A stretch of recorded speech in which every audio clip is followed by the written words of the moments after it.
Chapter 21 of The Phantom of the Opera, entitled Interesting and Instructive Vicissitudes of a Persian in the Cellars of the Opera. What follows is the Persian's narrative. We learn that he knows Eric, and that Eric used to live in Persia, and that the Persian once saved Eric's life. It was in Persia that Eric learned so much that made him so dangerous, including the lasso that's used to strangle people. Hence the Persian's odd directive to Raoul about holding his hand in front of his face. This is protection against potential strangulation. At the opera house, sometime after the fall of the chandelier, the Persian, of his own accord, seeks to learn more about Eric's residence in the cellars. The Persian is inspired to do this because he was once chief of police, also known as a daroga in the land of Persia. He knows about Eric's ways, and he wants to protect the people of the theater if he can. Eric finds him in the boat by the lake, and by the lakeside, the Persian pressures him about the murders. Eric deflects these accusations with humorous contempt, but then he warns the Persian strongly to stay away.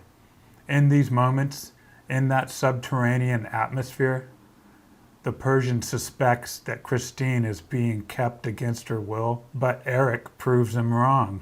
When Christine is released, the Persian sees Christine returning to Eric, and he is astonished. This causes him to monitor the situation closely, and it's here that the Persian realizes the triangle between Eric, Christine, and Raoul. It causes him to be more vigilant than ever because he knows the monster that Eric truly is.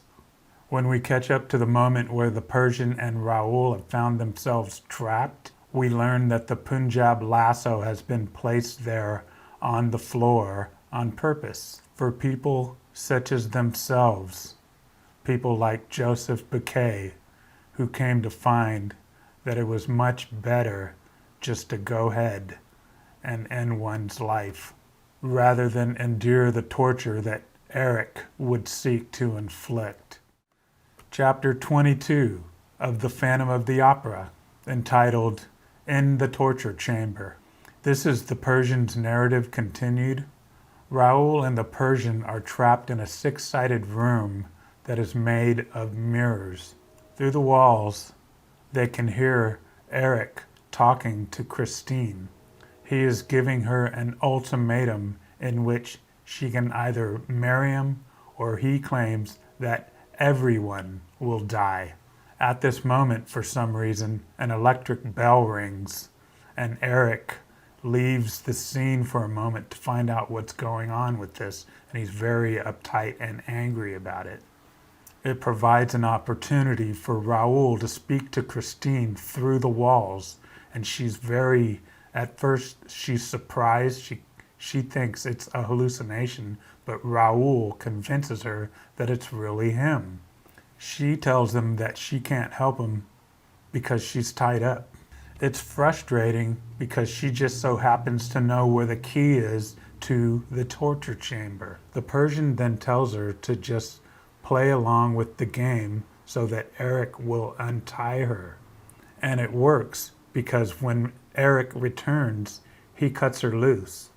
But after a few moments of his ranting and raving, he becomes very angry at something that's happened, and it prompts him to ask out loud to Christine, "What have you done with my bag?"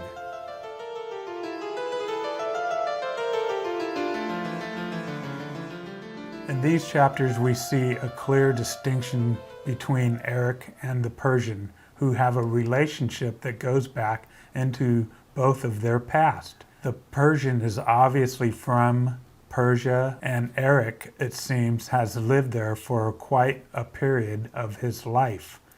The Persian was chief of police there, and so it was through his job that he was able to learn about Eric and his ways, his unjust ways, although we do learn that the Persian once saved Eric's life.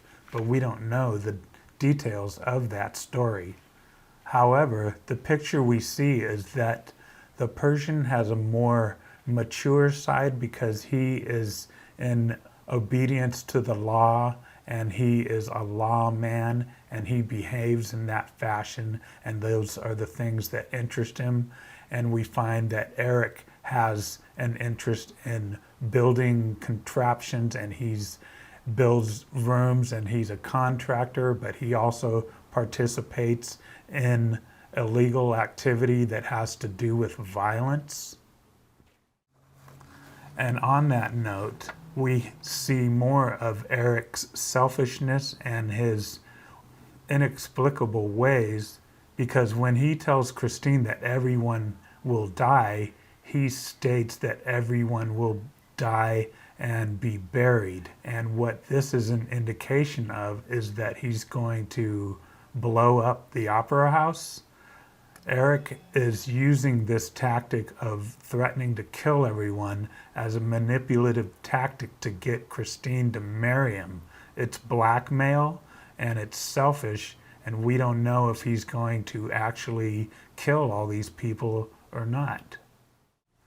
The rosy hours of Mazenderan is an interesting phrase to say. It sounds very exotic, but what it means is very sinister. It's during these hours, apparently, that Eric takes to being a kind of gladiator of sorts, only it doesn't happen in a coliseum. It happens in a courtyard, and what he does is he invites people, men with swords and pikes and weapons, to come in and challenge him. And they think that they're going to get the better of him because he's so bony and kind of potentially frail looking. But he uses this as practice for the Punjab lasso. He swings it and he throttles people by the neck with it. Basically, the Punjab lasso is a noose for hanging people, and it's a very sinister looking object. And Eric just craves it as the weapon of choice. And what's even worse is that he uses this activity as entertainment for the Sultana, who then learns to use the Punjab lasso for herself. It's all very unbecoming because she uses the lasso to kill her own friends and her servants. And what this comes off as is a kind of barbaric savagery that is part of Eric's nature, and we see it as something that is potentially contagious.